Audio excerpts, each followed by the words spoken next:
Welcome everybody to the lair of the Wandering Ronin, where we are once again raffling off this beautiful blade made by Wolf Den Armory, our good friend John Atkinson. It's really cool, and as I'm kind of swinging this, I really like the balance actually. The handle is really comfortable, and despite the fact that it is science fiction memorabilia, it is sharp as hell. Which is a detail you really have to be aware of when you're trying to wield it, especially with the movements that you understand or whether or not you train weapons or not. The details become very important. The prongs, the blade, whether it's double-edged, that sort of thing, which seems to be kind of a duh thing.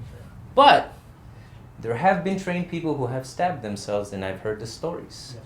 Simply because the details do change from weapon to weapon, and that's what I want to talk about today in this episode. But before I do, just remember this is being raffled in September, $5 a ticket. Please reach out, Venmo, Zelle, whatever. We figure it out how to get the money to us for the tickets themselves, and we'll be able to raffle it off legitimately, and then somebody will take this home. We'll send it to you whichever way we can, and we'll go from there. But moving on to the topic at hand, the devil being in the details. Now, we've heard this throughout our lives, or at least I know I have, in all facets of life, not just in martial arts, but because this is Nian Shorts, we will be more discussing on the martial arts side. The details that go into handling a weapon will greatly differ depending on the weapon. For example, I now have a machete, which is serrated back. Now, normally with a stick, I bring it over to my shoulder, and this is how I index.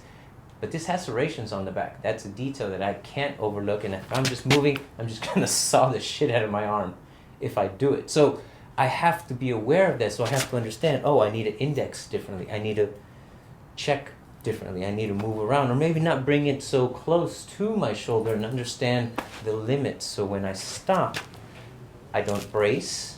I brace flat if I need to. I rotate, and I make sure that, one, my cuts are in the proper place, and even the back side, and understanding how can my withdiks all of a sudden be hit with the flat sides of the blade. Now, these are just the details of one particular weapon, but as I've been taught, this is really just a tool. The weapon is me. So what are the details of the human weapon that are essential for every martial arts? Now, there are some instructors that will teach you how to hit from the tip to the small knuckle to the big knuckle to the wrist, the forearm, the elbow, the shoulder, even the bicep. There are ways to kind of pop an elbow using the bicep, or even hit somebody in the face with a bicep. I mean, there are so many ways that you can use the human body, but if we don't understand the details, the mechanics that go around with them, then we're not going to be able to utilize them when we need to. Now, it's one thing to practice a particular technique or exercise that utilizes that part of the body, but the detail for that, in my humble opinion, is how we go about teaching it. Do we teach it specifically for being that one tool for that one specific scenario? Or do we do it as a way of showing the student how to utilize that particular part of their body, that particular aspect of what they're capable of? And then they get to choose whether or not they'll use it, or find themselves in a situation where that is going to be the best thing to use. And how do we go about doing that? As instructors, when do we make it a strong point to get these details across to the students in their lessons?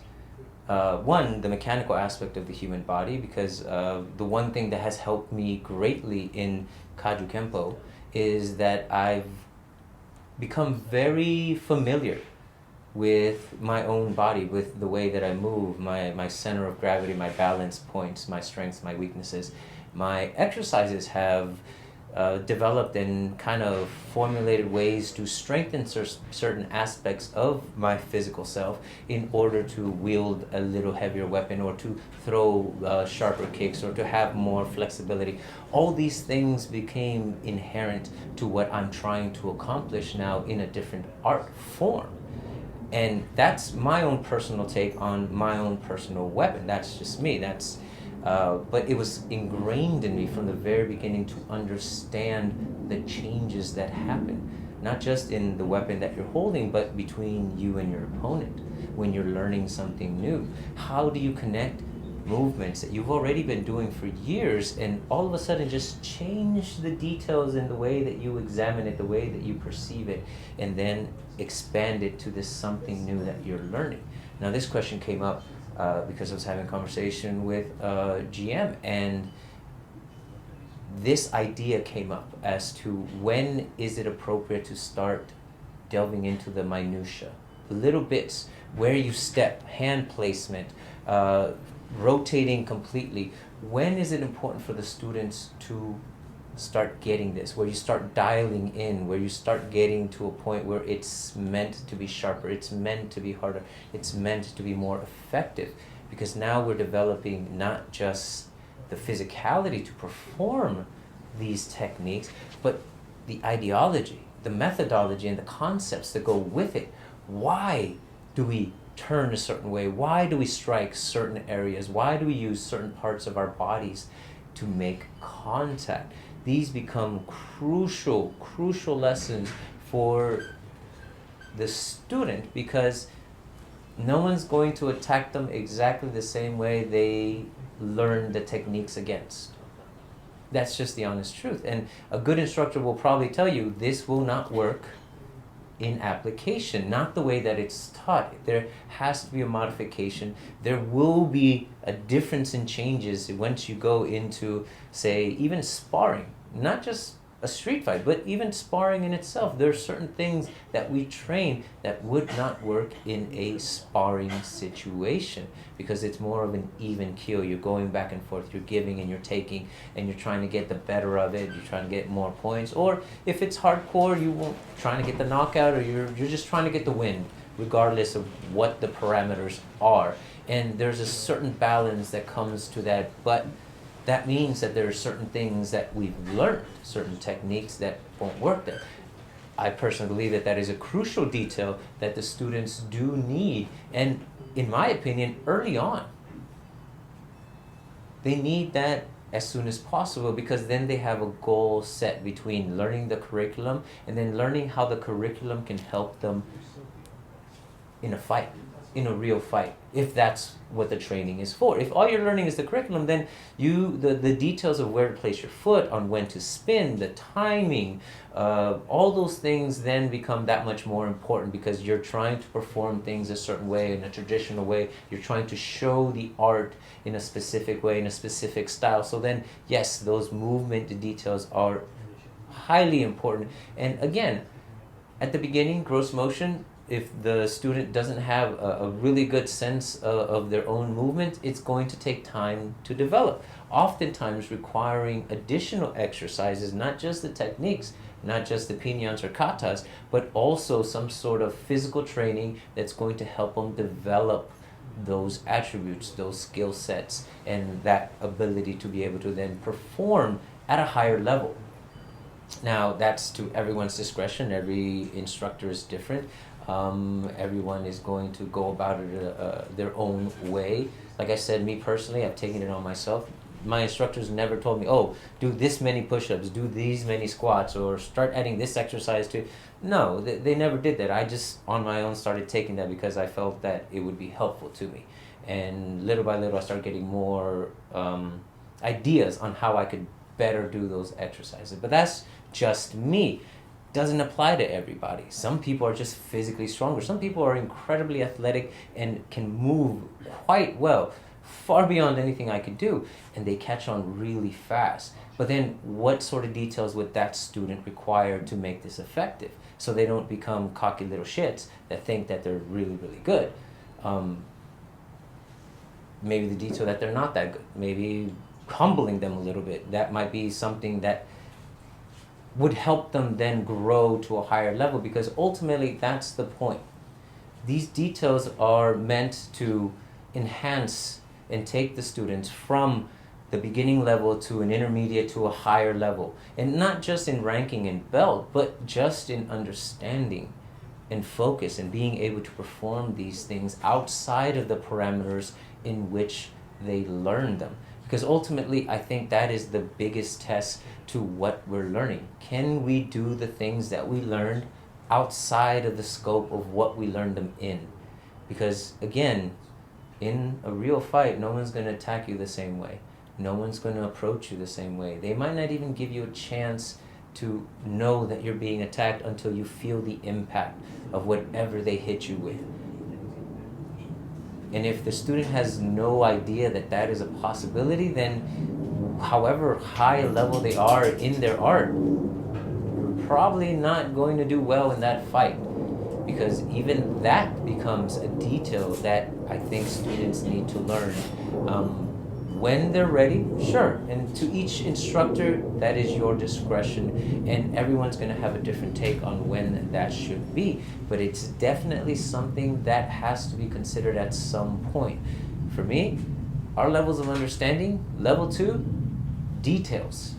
Level 1 is gross motion. Level 2 is details, because as soon as you're able to perform the things my instructors added the details needed to perform it more efficiently, more effectively, to get a better result out of it. And the moment that that happened, we went to variation, which now we're changing the parameters of the situation itself and see what details can carry over and what details need to change to be able to get a similar outcome, but not necessarily do it the exact same way that you were taught it.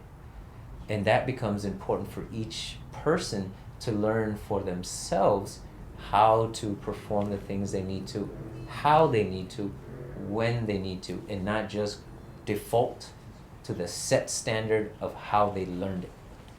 Because it may not always work that way. So definitely the devil is in the details, in ideology and concepts. The physicality, definitely so. But if we can combine all of them together, then perhaps in real time the students can learn a little quicker. Now that's just a theory. Whether or not that's true, it's to be seen. But it is an idea to consider, and it's something that I hope that you guys take. And if you don't, I at least hope that I reminded you of things that you've been doing already, that you have been teaching, and that you will now maybe kind of point out a little bit more, because sometimes we get lax on it. Okay? So, again, an idea. But how we go about it, that's to each their own. Same thing with any art. To each their own. Your student is going to take whatever they learn and do with it what they will. Will they keep it exactly as it was taught, or will they change it? You know, that's on them. Depending on you as an instructor, you're either going to push that, or you're going to try to keep it as traditional as possible. And that's, again, a personal choice. These are just my ideas, my concepts. Jim, thank you very much for the topic, because I think it's very important to discuss what are the important details that we need to give to our students, and when should we give them to them.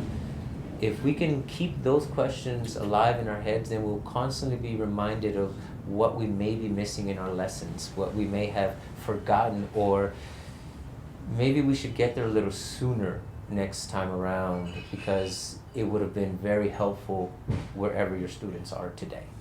But again, to each their own. So thank you very much for joining me on another one of Nian Shorts. Please remember, raffle, raffle, raffle. We are raffling the blade off. So please look out for that. And if you haven't liked and subscribed, shame on you. Please do so now. Definitely the likes do help. And also the subscription numbers will increase our ability to, you know, continue doing these shows. Because they do take time, guys. Oh! The OKO, September 30th. It will be in Pleasanton. Check out Dennis Duarte's Facebook page, as well as the OKO Facebook page if you are a member. If you are not, sorry. But the OKO is coming to Pleasanton, and there will be a training seminar on the 30th of September, which we are really looking forward to. But because Mostly we missed the last one in Arizona because somebody had to get surgery, emergency surgery, some bullshit. Anyways, so that's the reason we missed that one, but we're definitely not going to miss this one, and I hope I see many of you there. So thank you very much for joining me on another one of Nian's Shorts. Till the next one, 3, 2, 1, cut!